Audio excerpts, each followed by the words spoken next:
Hi, friends. Susan Blackwell from the Spark File here to let you know that the doors are open for the Spark File Illume, a 9-month group creativity coaching mastermind that invites you to be the Chief Creative Officer and Chief Marketing Officer of your creativity. But what does that mean? That means in 9 months in Illume, you will clarify and advance your big creative goals and learn how to effectively share your work with the world. Now, if you're listening to this and you're an experienced creative or an accomplished professional who seeks a space where it is safe to attempt something you've never tried before, or complete a big creative project, or take your work to the next level and acquire the skills needed to share your creative work with the world, Illume might be right for you. We are calling in emotionally intelligent, high-functioning creatives who are ready to level up. You can find out more by going to thesparkfile.com/Illume, but do it now to find out if Illume is right for you and to save with early bird discounts. That's thesparkfile.com/Illume. Take a leap, take a risk. Go to thesparkfile.com/Illume and join us for Illume. The SparkFile podcast may contain profanity and other adult content. Please use your discretion. When I bump into something that inspires me, I dump it in my spark file. Could be something that I want to make or how I want to be. I pump it in my spark file. I jump into my spark file. Let's open up the spark file. Hey, everybody. Welcome to the Spark Hi. File. This is your one-stop dump truck for creative inspiration. What? I'm Laura Camion. I'm Susan Blackwell. If you're joining us for the first time, we want to welcome you. If you're joining us for the 8th time, we want to welcome you. That's right. Welcome. Here's the deal. We are makers. We make all kinds of things. Yes, we do. And if you are like us, making stuff all the time, then you know that there are plenty of times when the well of inspiration runs a little dry. So we are always on the lookout for fresh ideas and images and inspirations that spark our creativity and pique our curiosity, things that inspire us to get up off our asses and make things like this podcast. Or a new nail polish design. Or a banner, a Yeah. handmade banner Okay. that you're going to hang up for a party that Yes. says Rage On Monsters Woo! that you crocheted. That's impressive. I cannot wait to see that. There you go. So every episode, we're going to reach into the Spark File and we're going to exchange some sparks. So enjoy that. And then we're going to talk to some people who spark us too. And if you're not careful, you just might get your What? knuckles wrapped. I know that's not true. But anyway, without further ado, welcome. Let's open up the Spark File.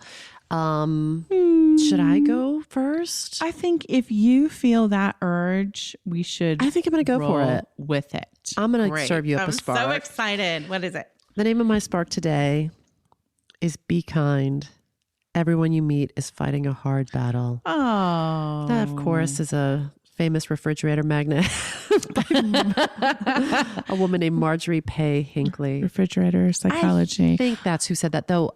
I will tell you, I have heard that attributed to other people. I didn't ever know that, like, who said that. I, for all I know, Rasputin said it or Martin Luther King said it, but according to my very limited Googling, Marjorie Pay Hinckley said it. I thought you were going to say that your spark was be kind, rewind. That would also But be that is a spark for another day. That's not even part of our lives anymore. Yes, but there's a spark in that. As you know, listeners, as you know, baby cams, I am obsessed with the discussion of how something appears on the outside and how it feels on the inside. Obsessed. I feel like I personally am at, I say this with some reservations, but I'll posit this. I'm at my best. I feel at my best when what is happening on the inside and what it looks like on the outside are in some kind of alignment. Yep. Like if I feel good and healthy on the inside and that's reflected on the outside, Yeah. that feels good to me. Yeah. But we all contain multitudes. So I think it's actually kind of rare. I think it's kind of rare for the outside and the inside. It's kind of rare for the outside and the inside to be in attunement. Like, for instance, you could be feeling under the weather, your kid could be struggling, and you have to go to work and be cordial and professional and appropriate, right? Just suck it up, Buttercup. We are all sucking it up, Buttercup, all the time.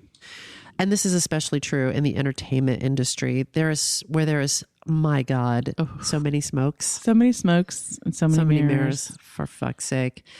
There's this make-believe element where we're supposed to appear credibly as another character. So if I'm playing like a bored judge or a lady who just got a promotion at work or some lesbian biker who owns a roadhouse, shout out, yes, God, yes. And then one layer below that, we're supposed to be present and listening as if we're not nervous, as if we're unobserved, as if these words are coming up from inside of us, as if they're not memorized lines, as if we're a confident expert in our make-believe field. So I feel like we're working by design. I want to add to that. What's that? Because those examples are true, but also referring to like the work that is being done. But I think there's also an added pressure to be a character of yourself, like socially, to be like, yes, Susan's always wacky and funny. Susan's always there because it's some kind of brand, and it doesn't necessarily allow you to be fully like authentic all the time. If you are, I mean, you can, but I think people have to work for it. I remember a day in high school, the very first time, because I was sort of a, I don't know, like a energetic, positive, funny. Yeah. That was my little brand. Yeah. And one day I was just like sitting quietly. I remember so many times in my life where people are like, are you okay? Because I was just like quiet, introverted, kind of maybe at least an honest representation of who I was in that moment. And people were like, what's wrong? Are you sick? Like, so yes, I agree with you. Good point. I remember this quote from one of my teachers in graduate acting school about the difference between an amateur and a professional. It's funny because I thought that this was a quote, but then I looked it up and I was like, I think this is just something she said. An amateur, you know what I mean? Know, but I thought it it was was like a quote by her. No. I thought it was like some like refrigerator magnet piece of wisdom. It could be. An amateur can execute the dance, the song, etc. when they feel like it. But a professional can perform at the highest level even when they're not feeling it. Interesting. Because they have that technique that they can rely upon. That's right. Which really stuck with me because I was just like, what are you going to be? A professional or an amateur? Professional. Yeah. I don't know. I've thought about that. I've reflected on that true. many, many times. So I was reading this article in the New Yorker written by an actor named Emilia Clarke. Oh. Does this ring a bell? Did you peek at this? I read about the article, but not the article itself. Oh my gosh, I'm excited. On a magical mystery tour. So Emilia Clarke is on that show Game of Thrones. She plays Daenerys Targaryen. She does. If you haven't watched it, she's this little petite white lady.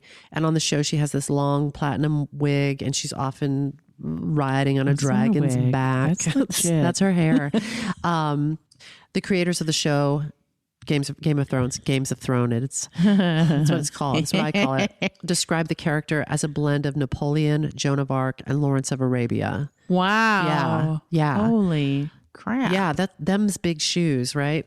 So when I first saw her on Game of Thrones back in 2011, I thought Emilia Clarke was so clearly beautiful, but also so talented and so poised. And the way it smelled to me like she was a highly skilled Shakespearean actor who was using all those talents in this fantasy context. You know, she's making these speeches in front of armies of, you know, sometimes in pretend languages. Yes. Speaking in made up languages, convincingly taming dragons and just living her best fucking life. And I remember I looked her up because I was like, I've never seen her before. Who is she? And I was like, oh, she was probably at the RSC or some shit like that, Royal Shakespeare Company. But I looked her up and she had like no prior credits. She had no prior credits. Amazing. Maybe she had like one. Oh my God. She had landed this remarkable role on this TV show that was Incredible. becoming a cultural juggernaut. And I was like, man, this girl is living the dream. She's beautiful. She's gifted. She's like, this is a role of a lifetime. Yep. And I was just like, Yep. I did that thing that I have done so many times in my life where I was like, that person has it figured out. That's right. That person is living a They have life no I would problems. love to live. Yep. I'm sure she's human. I'm sure she puts her pants on one leg at a time. I'm sure that I know that she, everybody poops. Like I get all of that, but I was like, that is living the dream. So she released this article in the New Yorker. She wrote it? She Is it wrote it. like it's like an it's her editorial? Yeah. Uh-huh. She is basically coming out about what was really going on for her during that time. And apparently, after the first season of filming, she was in London. And remember, in like one of the first, I don't think it was the first scene, but really early on in one of the first episodes, she appears nude. Like That's right. she's She really gets out of that bathtub. Her brother, her Yeah. brother fills her up. yeah, that Sorry. character. She's but Spoiler. really a Joan of Arc. She's really amazing. Yeah. Spoiler if you haven't seen the first season of a show that's been on for so many years. So apparently after the first season of filming, she was in London. She was getting ready to work out with her trainer. She started to feel a headache coming on, but she pushed through it and forced herself through the first few exercises. Then her trainer had her get down into plank position. And she says she immediately felt like she had an elastic band that was squeezing her brain. So she God. made it back to the locker room, half crawling, like made it back to the locker room and became violently ill in one of the bathroom stalls. Just crazy nausea and pain, which was increasing, getting worse. And a woman in the bathroom was like, clunk, clunk, clunk, are you okay in there? And she said she knew on some level that something It's not was okay. happening in her brain. Whoa. Whoa. But the woman helped her onto her side in what she called recovery position, when you put somebody on their side, I guess, so that if they vomit or something. yeah. So there's a helpful life hack recovery position. And then she said Amelia said that's when things get blurry. There were like ambulances and emergency response and throwing up bile and a trip to the emergency room. Oh God. So she had an MRI brain scan and they learned that she had what's called a subarachnoid hemorrhage. Yeah. Do you know what that is? Just a brain hemorrhage is Yeah. all I know. So apparently it's a life-threatening stroke that's caused by bleeding into the space surrounding the brain. And apparently about a third of the people who experience this type of aneurysm die immediately. Oh my or soon thereafter. God. A third. That's 33%, ladies and gentlemen. Oh my God. And for patients who do survive, urgent treatment is required to seal off the aneurysm, as there is a very high risk of a second, often fatal bleed. So if she were to live and avoid big brain damage, she would have to have urgent surgery. And even then, with the surgery, there were no guarantees. So welcome to your newfound stardom, Oh my God. Amelia Clark. Oh my God. So she had this 3-hour brain surgery, and she said, this is a quote from her writing, "This would not be my last surgery, and it would not be the worst. I was 24 years old. Oh God. Suck a dick. That is rough." Oh. In that first surgery, they did not open up her skull. Instead, they used a technique called endovascular coiling, where the surgeon introduces a wire into one of the femoral arteries down by your groin, down by your femur. What? Yeah. And the wire makes its way up around the heart and up to the brain. And they utilize that to seal off the aneurysm. I know modern medicine is crazy, isn't it? That's why, like, when we're like talking about Theranos, I'm like, the It future could is happen. now. Yeah. Future's Yeah, the now. They're future doing is now. You're crazy shit with this Yeah. endovascular coiling. Anyway, Yeah. Holy moly. she woke up from the surgery, 3-hour surgery. Are you okay? I am. I'm You look I'm okay. distraught. It's upsetting. Should I have put a graphic warning up top? No, I was prepared. I mean, I'm sorry to speak for all of us listeners. I was prepared for it, and still, it upsets me. But it is remarkable what can be done with modern medicine. Tis. Please proceed. Okay, so she woke up in unbearable pain. She didn't know where she was. Her vision was constricted. She had a tube down her throat. They told her when they moved her out of the ICU after about 4 days, that her next big hurdle was making it to the 2-week mark, and that if she could do that, her chances of survival were good. So she was just living day to day and hoping like that she was going to make it to this magic 2-week mark. Gosh. So, spoiler alert, she made it. After she'd passed that 2-week mark, a nurse was running a series of cognitive exercises, just basic stuff. And the nurse asked what her name was. And Amelia Clark couldn't remember her name. Oh, God. And she said instead of her name coming out, just nonsense words came out of her mouth, like word salad. But she knew she wasn't making sense, and she went into a blind panic. She writes, "I'd never experienced fear like that, a sense of doom closing in. I could see my life ahead, and it wasn't worth living. I'm an actor. I need to remember my lines. Now I couldn't recall my name." Oh, God. Yeah. So apparently, are you okay? I feel like I'm really harsh in your buzz, girl, on this very special episode of the Spark File. I'm okay. I know it's tough. It's upsetting. Yeah. It's scary too, because I'm like, oh, I know that we say frequently, like, tomorrow is not guaranteed. Like, Right. savor this day, savor That's this right. freedom from pain, savor this health. And then but that doesn't mean that we can savor it. And Yeah. I think we should. Yes. And also, crazy shit comes out of the blue and knocks you in the side of your brain. Yeah. Yeah. So she was suffering from a condition called aphasia as a result of this brain trauma. And she said, sorry, No. I'm going to take it even darker. Okay. She said in her worst moments, she wanted to pull the plug. "I asked the medical staff to let me die. My job, my entire dream of what my life would be centered on language, on communication. Without that, I was lost." Oh. Yeah. I mean, yeah, it's tough. Like, I wonder, I'm knocking on wood. I mean, if I were to find myself in a similar situation, I love to think that I'm the person that would be like forever optimistic, but I don't know that that's realistic. Oof. I think I would buckle. Yeah. I feel like I would buckle so fucking fast and be like, just let it, like let's just do this like in an elegant, quick way. And also, like, what am I going to do? Like, if I can't, whatever, if I can't Exactly. use my hands, am I going to, you know what I mean? Like, Yeah. what am I going to do? I What are know you what you mean. thinking? What are you thinking over there, Laura Camion? I'm just thinking,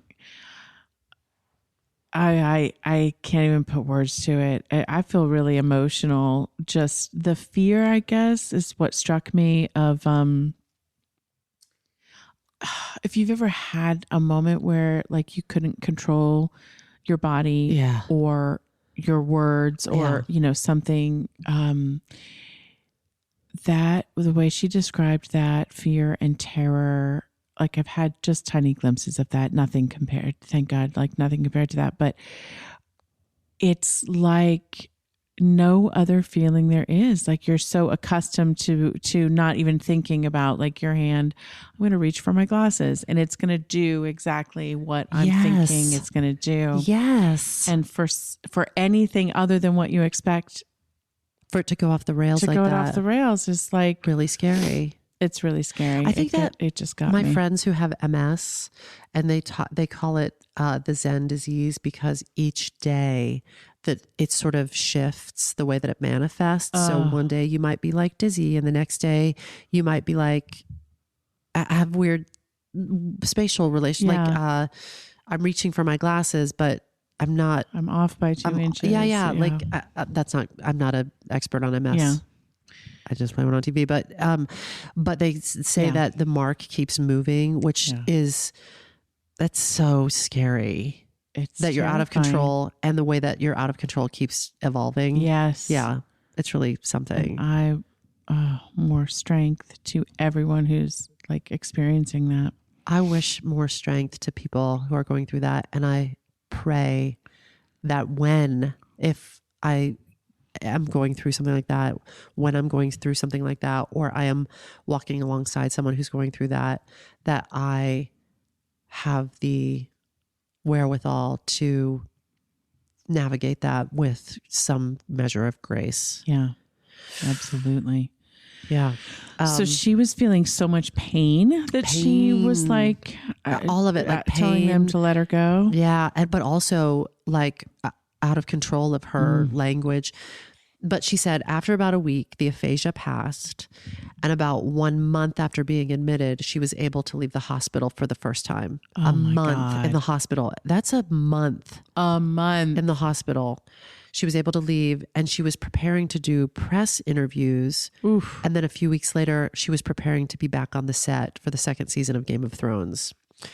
So she returned to her life, but the doctors told her she had another small aneurysm on the other side of her brain that could pop at any time, which makes me super uncomfortable. Though there was the possibility that it was small and it could remain dormant. So she's still recovering. She's on morphine to manage the pain. She tells her bosses, but she doesn't want to discuss it publicly because Right. she's like, the show must go on. Yeah.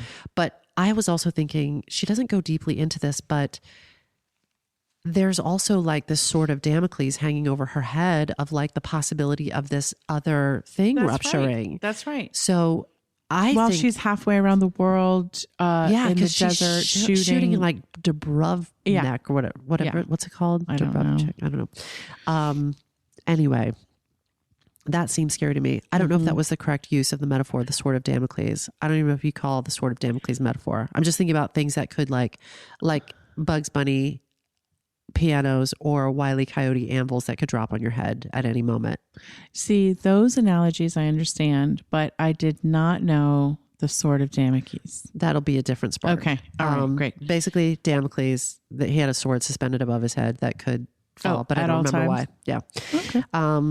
I don't know. Maybe I'm getting it confused with the pit and the pendulum. I don't know. Anyway, she described doing press before season 2 began filming. She said she felt so woozy and super weak, and she was sure she was going to die. She's sipping on morphine between the interviews. Oh my She's God. in terrible pain. She said that the fatigue felt like the worst exhaustion she had ever experienced. Oh, Can you fucking imagine? And meanwhile, God. this is probably the exact time I'm Googling her thinking, she's got it all. She's amazing. Yeah, like beauty, talent, Wow. fame. She's got everything. Wow. And meanwhile, she's barely holding it together. being excruciated. Wow. But she threw herself into filming, and she said on the first day of work, she barely made it back to her hotel room before collapsing. But that when she was on set, she didn't miss a beat, even though she was struggling. And she admitted that season 2 was her worst. And she says, and I quote, "If I am truly being honest, every minute of every day, I thought I was going to die." Oh. Imagine the pain and the anguish and the stress of that. I imagine all of that, and I imagine keeping that secret. And keeping it a Like- fucking secret. like- Cammy, and that's right. Also having this fuck, talk that's about right. like the exercise of like I have a secret. Fuck. What's the exercise if I have a secret? Oh, you know, like when people acting exercises when you're like you go into a scene and you have a secret. I'm a you bad actor. What is that? Yeah, you're a exercise? terrible, terrible actor. It doesn't You're like, matter. you're It's like, just I've got a that. secret, and the secret is that I actually, nobody around me knows it except for my bosses, that my brain could hemorrhage at any moment, and I'm in excruciating pain. But I'm going to pretend like I'm the mother of dragons. That's you right. motherfuckers. That's right. And maybe you're sitting there complaining about the hangnail Craft you services. have on the craft And she's like- services or the And it's like, splinter. bitch, I could fucking drop That's dead right. at any moment. And it's like, It's yeah, interesting. please tell me about your problems with craft services. It does lend perspective, doesn't it? It does. I also think it would make me so irritable. If I was in pain, I feel like I would talk about my pain all the goddamn time. I probably would want to, even if I wasn't talking about it, I would probably want to be apologizing to people for not being myself. And they'd Yes. probably be like, what the fuck? I don't even know who you were to begin Yeah. with. So how do I know you're not I'm you? a bad secret keeper. In 2013, after finishing season 3, she did that production of Breakfast at Tiffany's on Broadway. I didn't see it. I don't think many people did. She said she had a good time, but she knew My they God, were like, there she is taking on more projects. Yes. She said during that time she had 5 days left on her SAG insurance. So I'm guessing it maybe was near the end of the year because it runs from January to December. but she went in for a now routine brain scan, which she had to do because she's had these episodes. And they told her that the growth, that little growth on the other side of her brain had doubled in size. And she had to go in for another surgery, again, going in through the femoral artery, which even though it's not the full cracking your brain open Megillah, that's major to have a major coil running up through your, Yes. that's big. Yes. When they woke her up after surgery, she was, I'm sorry, Cammy, and I feel like I'm torturing you. And I feel like it's agonizing. I feel like before we started, we always compare like, is your spark like, Yes. is it upbeat? Is it going to Is be it a really dark spark? intense? And I was Is it like, not? I think mine are fine. Sorry. When they woke her up after surgery, she was screaming in pain. She had a massive bleed, and the doctors informed her that her chances of surviving were not good if they did not operate again immediately, this time going in through her skull. Go in. It's not easy being Go Amelia in. Clark. Oh my God. She said the recovery was even more painful than the prior surgery. She had this drain coming out of her head. They had replaced parts of her skull with titanium. She was scarred, and she wasn't sure if the scarring would show. She was even more worried about cognitive and sensory loss as a result of the surgery and the brain trauma. So she spent another month in the hospital, and she said at times she lost all hope. This is what got me. This is the thing. Isn't it weird what gets you? Here's the thing that got me. She couldn't make eye contact with people. She was having anxiety and panic attacks. And she thought she was going to die. But there was something about that. She couldn't make eye contact with people. Like physically couldn't, or I think just was like, emotionally couldn't. I think she was just so racked with anxiety and panic and fear. I just, what I imagined, and it could be just a story I made up, is that if she made eye contact, she would fucking lose it because of that human connection. Yeah. I could be wrong. That's a story I made up. But now, after keeping quiet for all of these years, she is telling this story. I just want you to imagine, like, I think she is a tremendous actor.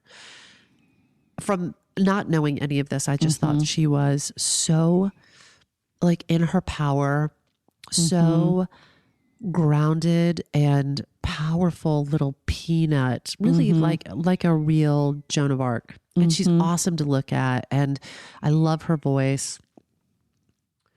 Now imagine that she was doing all of that under such duress and in pain. Honestly, it's very difficult to believe. It's amazing. And I wondered also, if you're listening, Amelia Clark, I'm sure you're not, but if you are, I would love to talk to her about, was she able to channel any of that into the work? Was she able to take it and sort of harvest it and kind of put it into... I mean, does it lead to a bit of fuck it all? Like, the last luxury I have is to be insecure and worried about my fucking acting, when really, like, life itself is in question. Like, well, like just you were fucking saying, like, go out there and like, do it. fucking do it, because tomorrow's not guaranteed. That's and you're right. keenly aware of it. So does it make you super brave? Does it change your know. perspective so that you're like, yeah, I don't What's need it to feel listen to on you the complain about inside? craft Yeah. services? Or does it make you neurotic and scared and embittered? Like, I don't know, but I'd love... I think it might do that to some people, but I would find it hard to believe that it did it to her. Damn it. I just think she's fucking great. So she's telling the story. She says she's healed beyond her hopes and is at 100%. She has helped create an organization called Same You, which aims to provide treatment for people recovering from brain injuries and strokes. Wow. Fucking Good amazing. For you. I know. Good for you, Amelia Clark. I've got more to this spark, though. Yeah. I've got more to this spark. Let's go. It made me think of other performers who experienced that dissonance of what's going on the inside and what's going on the outside. Do you remember when Anne Hathaway won the Academy Award for her performance in Les Mis? Did you, And I remember a lot of backlash. Yes. So she gave this speech that started, they made her way to the stage, and then she stared adoringly at the little baby Oscar that she had cradled in her arms, and she goes, "It came true." And I remember seeing it, and it felt, something about it felt like a twee, and something about it felt like inauthentic to me. Like a performance. Yeah. Yeah. So she later gave this interview with The Guardian, and she fucking came out and said this, and I quote, I've kind of lost my mind doing Les Miserables, and it hadn't come back yet. Then I had to stand in front of people and feel something I don't feel, which is uncomplicated happiness. It's an obvious thing. You win an Oscar and you're supposed to be happy. I didn't feel that way. I felt wrong that I was standing there in a gown that cost more than some people are going to see in their lifetime and winning an award for portraying pain that is still felt very much a part of our collective experiences as human beings. Wow. I tried to pretend that I was happy and I got called out on it big time. That's the truth, and that's what happened. It sucks. But what you learn from it is that you only feel like you can die from embarrassment. You don't actually die. Wow. I think it's interesting that she was able to like circle back and say, yeah. I kind of went to a very dark place making that movie that was very keyed into, the way that people are exploited in this world and the way that their brains break because of that. And I had very complicated feelings about that, but you can't stand on stage at the Academy Awards and say, I have super complicated feelings about this, you guys. Thanks for this. But I feel, exactly. Because they'll be like, well, let's give it to someone who doesn't feel so complicated about it. I give her props for telling the truth, which is, I got called out for bad acting and everyone was right. What you were experiencing. I won an award for great acting. Yeah. And then at the award ceremony, I got called out for bad acting. Bad acting. I faked my way through it and you called me out on it. And it is true. So what I like about that is saying like, it's validating all the feelings that people were having at home. Like something about that feels inauthentic and it feels like a performance and not a good one. And she's basically saying, that's right, because it was a performance. I was struggling with it and that's what you saw. And it's all true. She made a comment that I don't have in front of me. It would take me a minute to find it, but she did make a comment about how at that time she didn't feel, I'm going to get this wrong and I apologize, Anne Hathaway, I'm certain you're not listening because I'm going to misquote you, but she said something like that she didn't at that time have the means to give voice to, like to find a way to say what would be appropriate for the occasion, but also reflect how she truly feels. Yeah. And I relate to that. Like as some, we were talking earlier, I feel like it's going to be my life's work to shorten the gap between how I really feel about something and expressing it. Yeah. And I feel like that's what she's saying here is that she didn't have at that time the wherewithal to like, if she was still like really torn up about the plight of people who are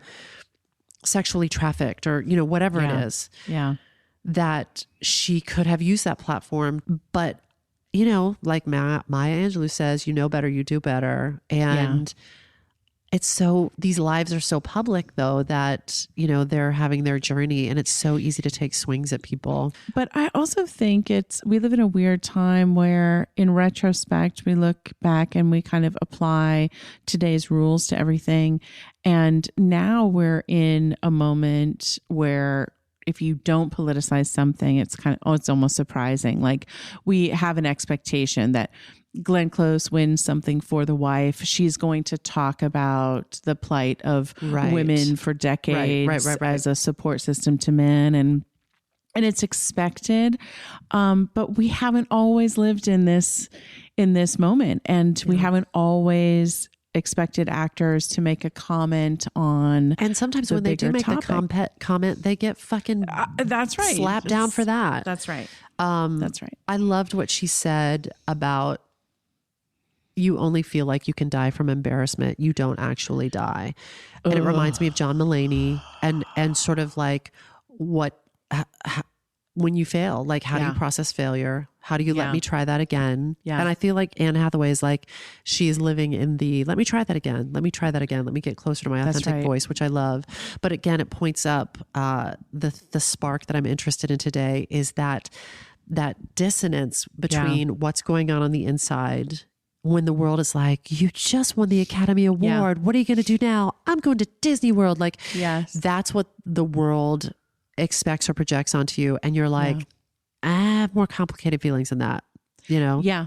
And I think sometimes what the world says and what is true are different things. So we might say that we value honesty. We might say that we value failure and trying again and that spirit. And then you see it in someone and You're like, people you're eat doing them it wrong. alive. You're doing Yeah, it wrong. Exactly. There's a lot of you're doing it wrong these days, which is it's pet peeve is not a large enough term to describe how frustrated I get with you're doing it wrong. Well, you and I both are, I think, big subscribers to the arena, the Teddy Roosevelt. Like for me, I'm like, please, I welcome You try it. feedback and criticism from anyone who's tried to do anything. Yeah. If you've not ever tried to do anything, then But I also subscribe to what you think about me is none of my business. that's good What too. you fucking think about me is none of my business. Yeah. Enjoy it. Great. I hope you have many dinner party conversations about what you think about me. Put it in the comment section. I'll be busy doing Whatever the things fuck that I'm doing. I do. So here's another really extreme example. Okay. And then I'm not going to torture you anymore. I feel like this has been mildly It torturous. hurts. I'm like squirming in my seat over here. So my friend, I've seen this documentary before, but my friend Larry Pressgrove brought it to my attention again. Hi, Larry. Larry actually might be listening. Hi, Larry. I hope Larry listens. There's this documentary on Marlene Dietrich, the old movie star. Oh. So she was known for her beauty and this sort of smoky sexiness. Later in her life, she did a lot of concerts with a big orchestra and these big beaded gowns. Have you seen any of this footage where she has on like a big flowing white fur coat that is so big that it just like drags the floor? No. She pimps so hard her furs drag the floor. At one point, Marlene Dietrich was the highest paid cabaret artist in the world. Wow. Yeah. I So did she not know had this that. whole career as a movie star, and then she was like this very cabaret sexy. And I want you to just picture her in a beaded, like, so she had sort of this platinum hair and then like a platinum beaded gown. And then on top of that, like a giant white fur coat dragging the floor in a pink spotlight. Like, Come on. get a load of that. Yeah. She's just falling in love again. Like all that. Yeah. So apparently this is a fucking tangent that has to do with nothing except I like thought it was it. interesting. I like it. Apparently she was a clean freak. And Elaine Stritch told, this is such a fucking side spark tangent. Elaine Stritch is in this documentary. I guess they were pals. And she told the story about how Marlene Dietrich was a total clean freak. She traveled with her own Ajax and her own SOS pads and her own cleaning fluid. And when she visited Elaine's dressing room, I guess that they were in New York. The two of them were going to go to dinner somewhere with a group of friends. And so while Marlene Dietrich was waiting for Elaine Stritch to get ready to go to dinner, Marlene Dietrich completely cleaned and rearranged Elaine Stritch's dressing room, like cleaned it from top to bottom. So this is what it looks like on the inside. What it looks like. No, that was just a fucking bullshit tangent. Because that applies too. Like, wow, she seems, all together and just thinking about her going around compulsively cleaning, like down on her hands and knees. Yeah. The New York Times called her the Queen of Ajax. Like this is how like this was known. Wow. Known. Fascinating. So at this time, like in her later life, she's touring. She's the highest paid cabaret star in the world. She's also drinking a lot and taking the pills. And according to her conductor, Stan Freeman, he would kiss her before they would go on stage. And he could tell, like, as he got closer to her, even before they made contact, like by the smell on her, how much she had already drank. So apparently during that time, because of the different substances in her system, she fell quite often. And one of those falls on stage, she broke her leg. Oh my God. And she was lying on the edge of the stage saying, "Bring down the curtain, bring down the curtain." And it was a compound fracture, which means the bone was sticking out through the leg. Oh no. Yeah. And apparently, I don't know that it ever fully healed, and nobody knew. Her daughter tells the story about how no one knew that they would bandage her leg with water compresses underneath, and then dress her in these beaded gowns and these furs. And her daughter talked about this image of Marlene Dietrich standing, shimmering on that stage in that pink light all by herself. She described her as a soldier alone on the battlefield because the stage is a battlefield. And underneath it, her daughter knew that were these oozing wounds. Those are her words. God. I know that's really extreme and kind of gross. But what's my point? Both as a person and as a performer, and also as a character study, I'm just fascinated by this tension between what's going on the inside and what it looks like on the outside. So you can look like the most beautiful, put together, highly paid cabaret star in the world, or the most celebrated of the moment, beautiful, beautiful movie star, or you can look like the fucking mother of dragons, just like leading 5,000 supernumeraries into battle. But there's a tension between whether you're a performer or just a civilian. There's a tension between what's happening on the inside and what it looks like on the outside. I'm fascinated by the requirements that are baked into a professional performer's life, whether you're a dancer or an actor or a singer or even like an athlete. You're calling upon yourself again and again and again to perform at the very highest level, even if you're not always feeling it. And sometimes there's extreme pain and there's, just all these sorts of distress. And that at our very best, not on our best days, but at our best, we're able to pull ourselves up to that level of performance through discipline, through technique, through 10,000 hours of experience, through muscle memory, through sheer force of will, through our commitment to our word that we're going to. That's right. I was very interested. Have you seen Amy Schumer's Netflix? Not yet. Okay. Growing. So Amy, and she's fully pregnant during this special. And there's something about the way May presents herself in this special, but and really I see it throughout. It's woven throughout a lot of her work. She's been, for instance, really authentic and honest about her illness throughout her pregnancy and her nausea and all of it. This is a little spoiler from the episode because it really is shocking, and it's funny, but it's like shocking. She talks about how her belly button is so misshapen that she has to have 2 Band-Aids over it. And she fucking lifts her dress and shows it to the audience. She does. Yeah. She seems to be somebody who's building this body of work that resonates with people because she tells a pretty authentic version of the truth. That's right. What she's feeling on the inside seems to match what we're seeing on the outside, but not completely. It is it's filtered through, of course, a very professional, very seasoned performance and performer. But I respond to it. And I think I aspire to that in my work when I think about who do I want to be? What kind of performer do I want to be? I want to be somebody who, in addition to being able to do the other thing, I would also love to make work. And I think it's one of the reasons we are interested in making this podcast is because I can come and I can be like, I'm sick today, so my energy is a little bit lower. And I can still bring you something that hopefully is, sparkish and fun, but I can also be like, I'm stuffy. I sound like a stuffosaurus today. 100%. Yeah. I aspire to that. Yeah. I like it. I do too. I feel like in my life and in my work, authenticity, like it's always been about that. And I can't imagine a time when it wouldn't be, just because to live any other way is so uncomfortable to me. And I think to you as well. It's exhausting. But we were having this conversation this morning, and I think it's relevant to this conversation. When you're like, oh God, something in my life is really hurting, like feels distressing or painful or feels like anguishy, that you're like, so what do I do? What did you say? You were like, do I start doing like positive self-helpy affirmations, or do I express how I feel? Like, do I just go fully there of like, this is how I'm feeling and I'm going to feel it all the way. And my feeling was it's a 1-2 combo platter, which is attunement first. First you attune with like, this is what I feel like. This is the truth of where I'm at right now.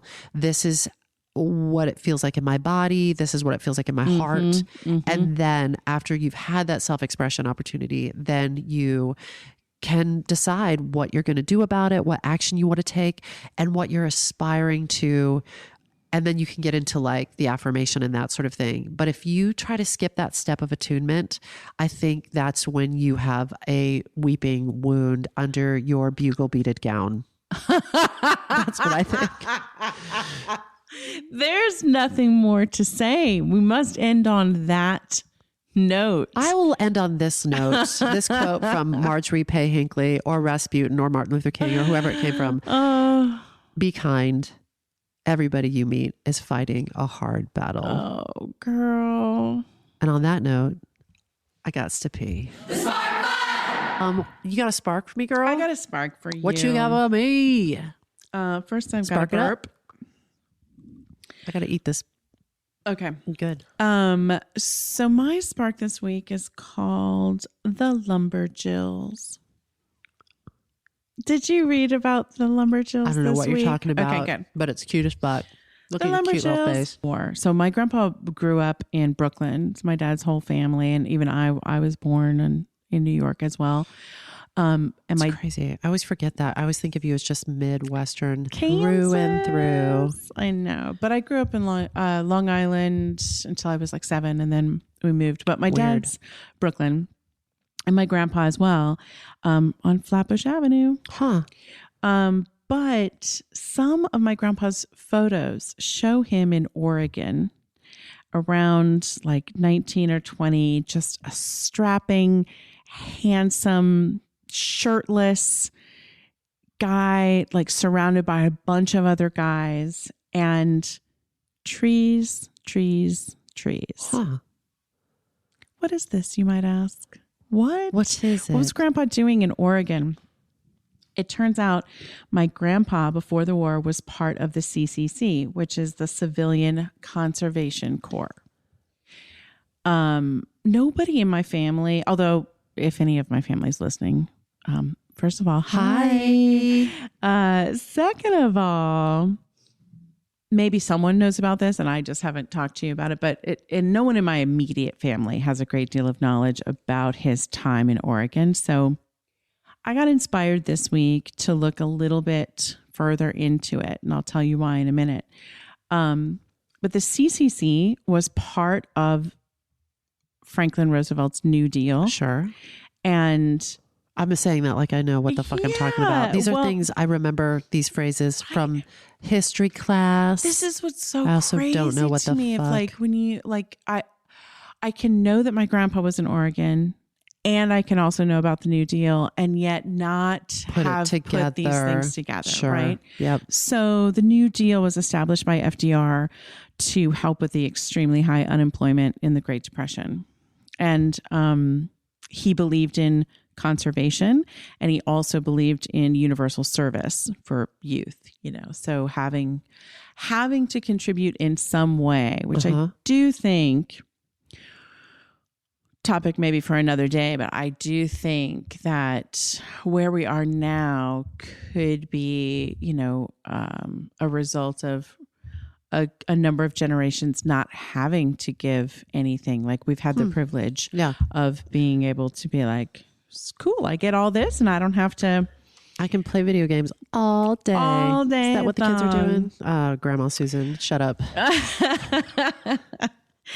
So listen, so it turns out that many of when they started the CCC, many of the unemployed young men were in the East, but much of the conservation efforts were in the West. So the Army arranged transport and got like 300,000 men out West. Wow. They worked with the U.S. Forest Service, the National Park Service, the Department of Interior, Department of Agriculture. They fought forest fires. They planted trees. They cleared and maintained roads. They reseeded grazing lands. They built bridges and campgrounds because FDR really wanted to encourage Americans to get out and enjoy the gorgeous natural resources of our country. Word. So these guys got $30 a month. $1 a day. I was going to say, you might have heard that phrase, another day, another dollar. Is that what that's Fucking from? A, right there. $30 per month and room and board. They were. Is that really what that's from? Another day, another dollar? I mean, I can't promise you that. But that's what your research. It came up a couple times. Yeah. I always mean research in lowercase r Small research. R research. I love that. Really small Another R, day, another dollar. Day, another dollar. That's the name of my new country western album. By the Lumberjills. By the bringing it back to theme. Okay. Bringing it back to Spark. Anyway, so these guys, Susan, they got $30 Did you hear that a Cardi month. B trademarked? Oh, did you hear that? I did. And she actually get it? People criticize. I don't know, but she said that people were coming for her, criticizing her, and she was like, "Fuck you." Make up your own word. Make up your own fucking word. She's like, everywhere I go, every interview I do, every time a company asks me to shill a product for them, they want me to say that. And so you better believe I'm going to get paid for it. Does that mean the rest of us can't say it? Maybe not. Really maybe not when we're incorporated doing a commercial for Pepsi. We can't. No, not when we're doing commercials. But you probably just we get sued for because you just said it on this podcast. I hope we're in it together. It's true. Good thing we got. Come on, come for us, Cardi B. Come for us. Paperwork tied up. There you go. Good There's job. some free press. Come for us, Cardi B. But I was like, no, really don't. P.S. Sidebar. If you want a treat, you should follow Cardi B on Instagram. Oh, okay. Yeah. I fucking love her.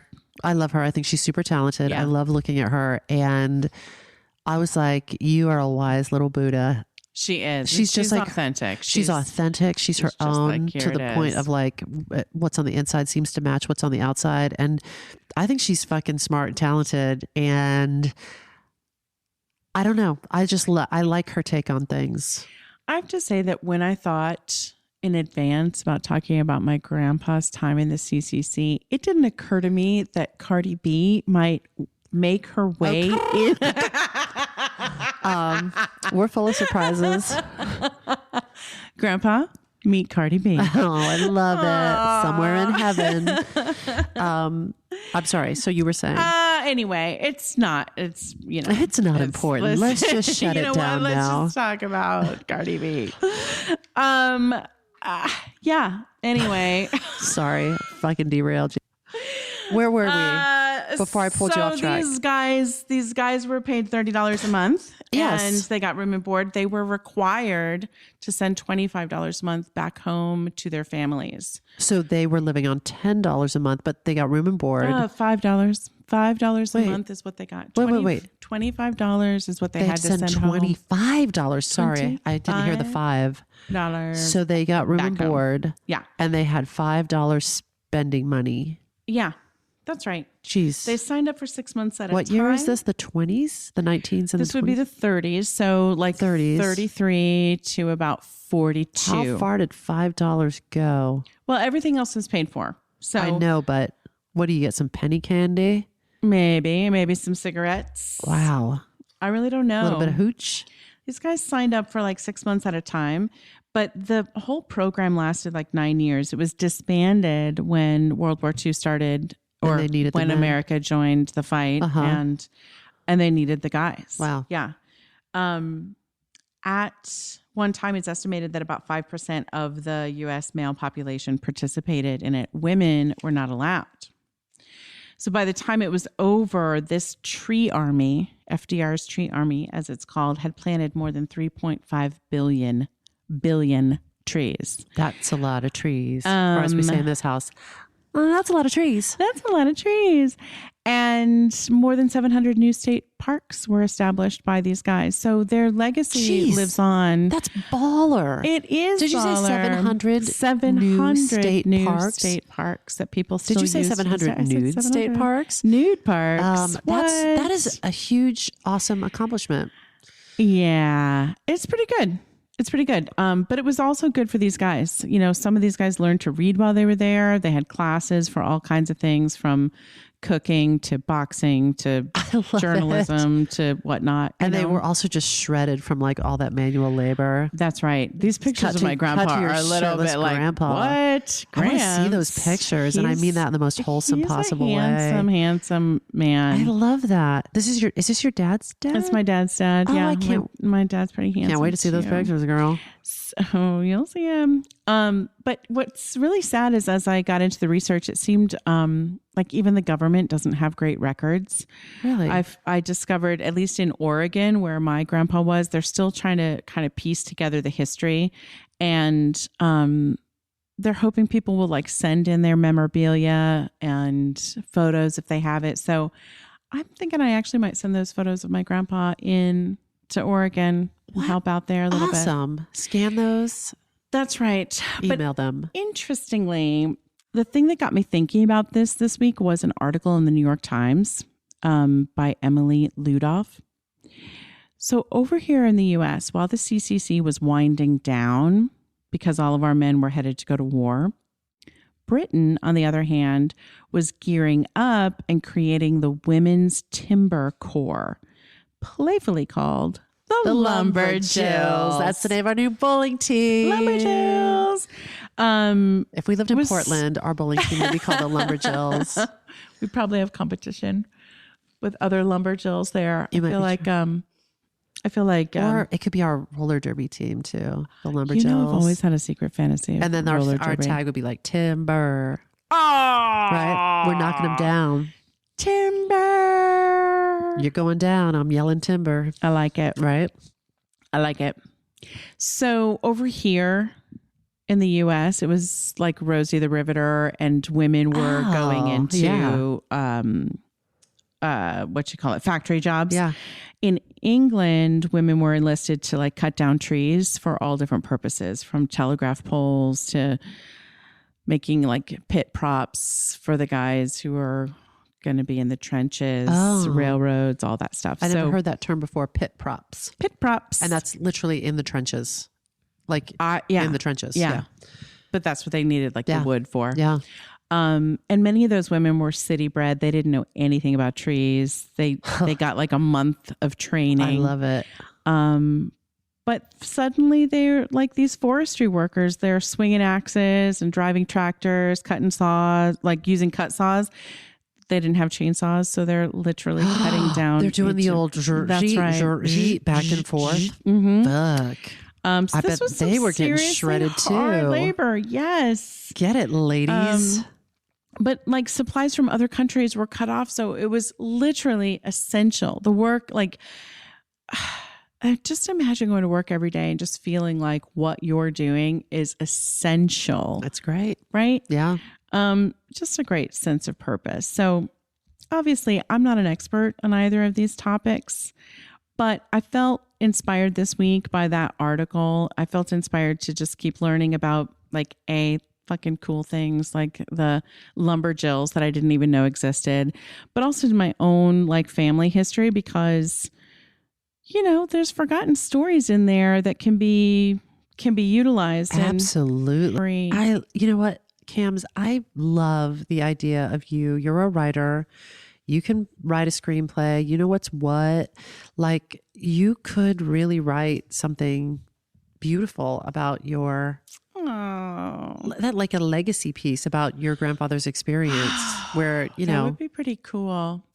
I think the challenge is like a lot of those guys, including my grandpa, just did not talk about what they experienced. It's one of the reasons I really like, while I still have the chance, talking to friends and family, talking to my parents. Right. And I just had a long conversation with my father about this, just like really talking and learning as many stories as possible. Yeah. And committing that to either video or recording it or, you know, taking notes so that if you are so inclined, if you are so sparked, we could make something out of it. That's right. Something useful, something that celebrates the legacy of this person. Yes, and make sure these stories don't die. Yeah. You know? The specificity and the...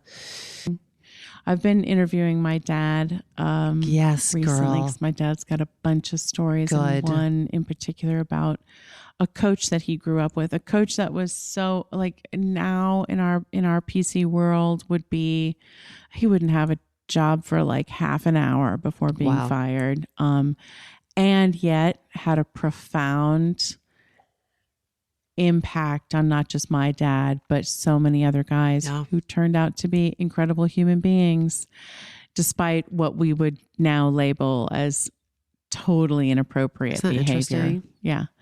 But anyway, I can't get enough of it. I'm another just like spark for another recording day. it. That's right. I'm just recording. That's a great spark history. too, which is like listen to the stories, like get the Good stories. stuff right there. There's good stuff. Like look to your parents, look to your grandparents, instead of just being like rolling your eyes into the back of your head Nothing and being great like, has happened in my family. I'm so bored, I'm going to go watch TV.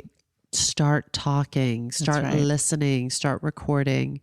Yeah. I always think it's a nice idea to get permission from people. Yeah. To like, That's important. I'm just going to record this, and if I make something out of it, I'm going to circle back to you and just get your permission. But yeah. There's something about stories, all different kinds of stories with all different kinds of tones, dark stories, joyous stories, like all the stories. All the family There's so stories. much spark in there. Get them all. The Lumberjills. Plus, that's going to be a great. That's a great band name. It's so many things. I do like a bowling team. I do like a roller derby team, because I'm not joking. I've had a fantasy about roller derby for a long time. Really, girl.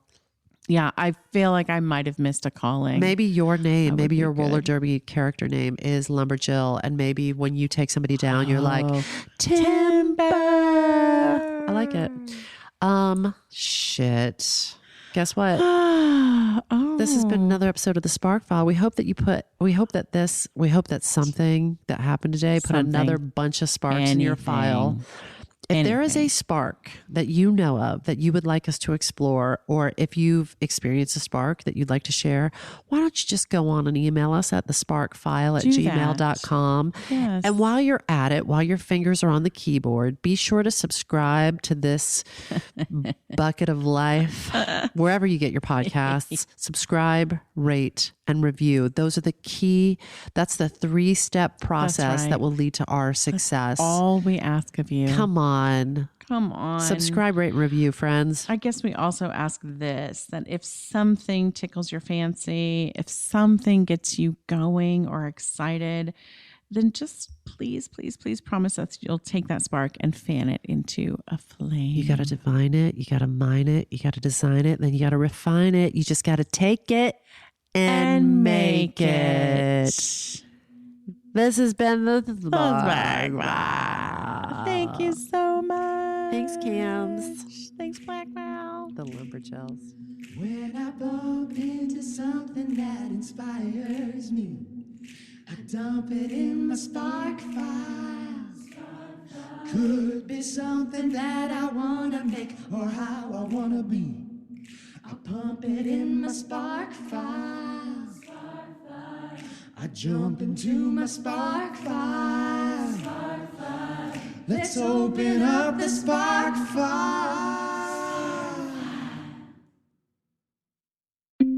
Hi, friends. Susan Blackwell from the Spark File here to let you know that the doors are open for the Spark File Illume, a 9-month group creativity coaching mastermind that invites you to be the Chief Creative Officer and Chief Marketing Officer of your creativity. But what does that mean?